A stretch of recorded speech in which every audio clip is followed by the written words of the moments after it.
And section 7. Now, uh, you know,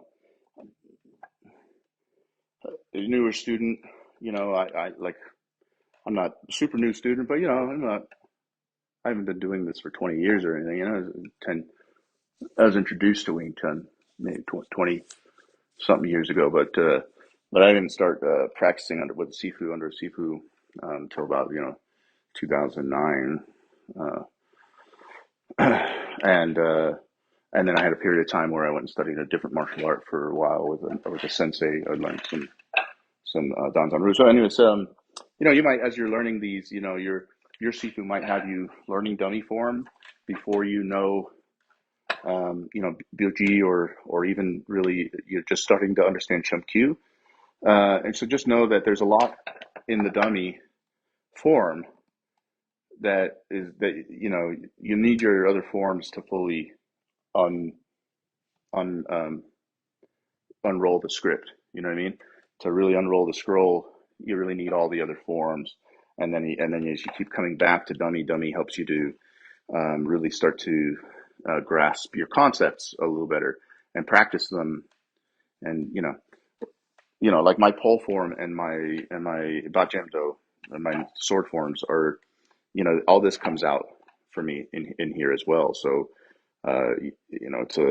it's a tool that you keep coming back. You use the forms again and again and again and again. And it's not just the forms, right? It's also you create your combinations based on problems that you may have encountered.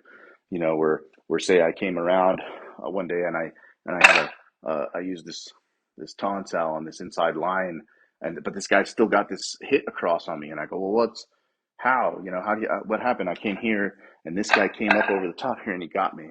Well, uh, maybe I start recognizing that that there's it's from here or here, and so I can work that out here and be considerate of those problems, looking at those lines, and I might say, oh, for sure in real life, I don't want to spend any amount of time on this spot. Whatever it is, dummy is going to help you to do that, and that's why it's a very important form. And with that, this is the 7th section, um, and I'll do my best to just walk us through this.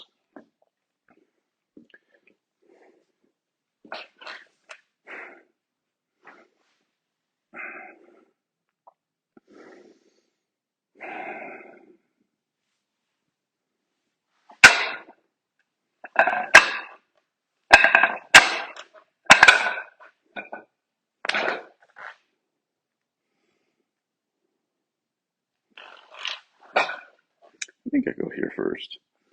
If I'm wrong, oh well, but I think I go this side first, right? Uh,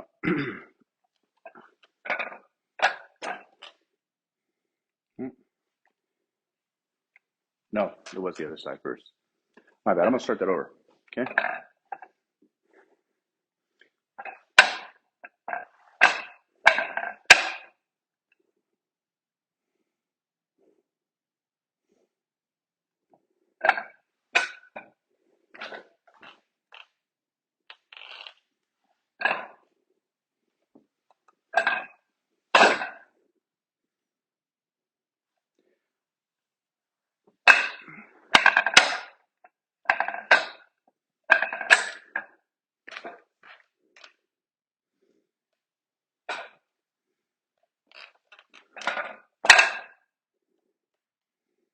Okay, so it's a stop and a kick,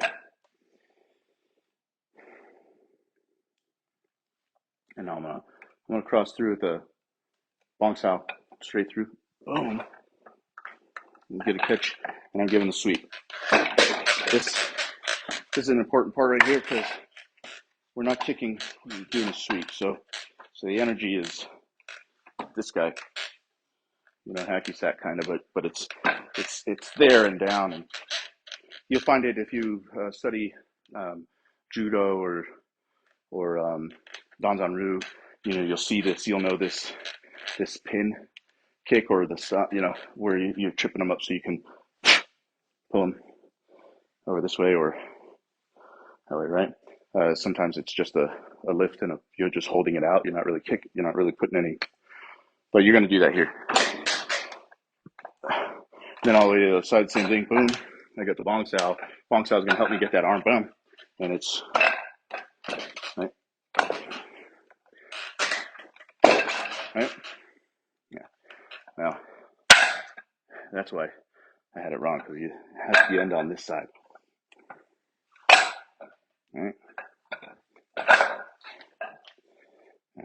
And now, depending on your school, you may be running this at the very end, or you may be running this between every section. And your sections might be split up a little bit differently, right? So your sections might be section one is actually chapters 1 and 2, and so then everything from there is advanced the number, and then on 5 or 4, 4, where you do the right side and the left side. Again, those would be 2 more sections. So you either have 7 chapters or 9 chapters, depending on your school, and you'll practice this exercise. This is an exercise, and the exercise is I'm bringing this down and I'm running through its line, and I'm up and in, but they're like, it's a together thing, right? Or I'm bringing it down. I'm using that sinking energy, or that the piston, that driving energy, right there.